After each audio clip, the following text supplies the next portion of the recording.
Pendant longtemps, Linux a eu la réputation d'être un système d'exploitation sur lequel il n'était pas évident de jouer. Ce qui a été dans une certaine mesure vrai pour pas mal de jeux.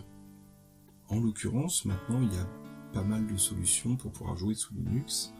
D'une part, dans la Logitech, il va y avoir quelques logiciels basiques qu'on peut télécharger, solitaire, etc. Pour des jeux un peu plus complets, on peut utiliser des plateformes comme Steam qui permettront d'installer des jeux sur Linux. Donc ça se trouve sur la Logitech, Steam.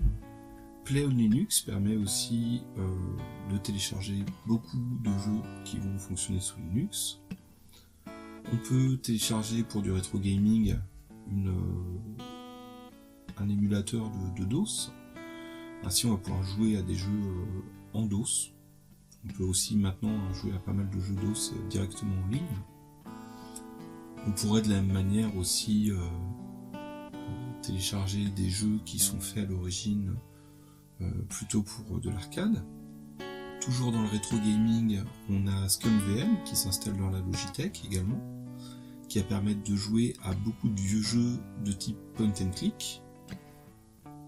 Days of the Tentacle par exemple, Maniac Mansion, Indiana Jones, d'excellents jeux de ce type là.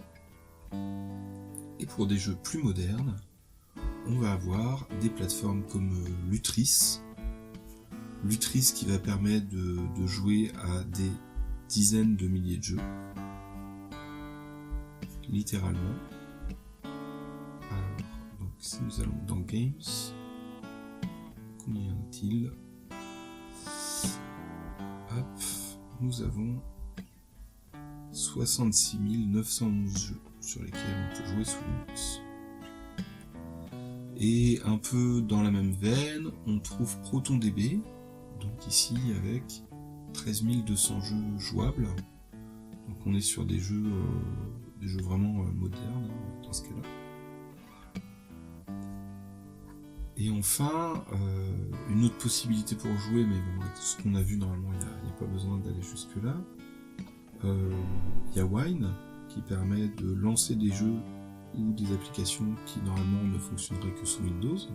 Alors Wine ne fonctionne pas tout à fait, n'a pas des compatibilités parfaites, mais parfois oui, parfois non, ça dépend. Pour ça, il faut aller voir sur le site de Wine. Et il est également possible, alors là c'est un tank pour écraser une mouche, mais il est également possible d'avoir des machines virtuelles. Donc dans la Logitech, on installe ça, pour avoir des machines virtuelles sous Windows ou macOS. Donc on met un système dans le système, donc sous notre Linux, on fait tourner un Windows ou un macOS, afin de permettre d'avoir des applications qui sont spécifiquement normalement conçues pour ces systèmes d'exploitation.